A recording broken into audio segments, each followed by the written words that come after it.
nga po pala yung DTF area. Ito po pala yung computer ng DTF Crayon. And okay pa naman po yung mga drive niya. Hindi pa puno. Naman po yung DTF Crayon.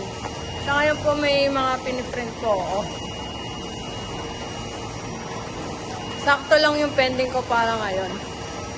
Tapos dito naman po, tinanggal ko na po yung mga ibang box. And ito po yung mga film po na 30cm. Ayan po. So, ito po yung bagong DTF. Ini-install pa lang po, kaya medyo magulo po dito sa DTF area. Ito naman po yung mga stock ko. Ito yung QWAP na white. Sa ngayon po magagamit ko na po siya kasi po ito po yung white dito po sa bagong machine. And ito naman pong Brilliant.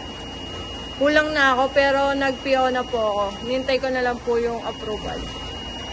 Tapos ito rin pong powder.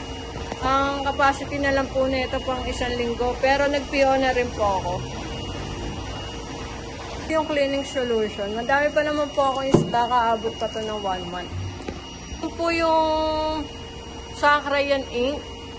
Sakto pa naman po yung ink ko. Aabot pa to ng mga 3 weeks. Tapos ito naman pong Brilliant. Sa ngayon po hindi ko na siya magagamit.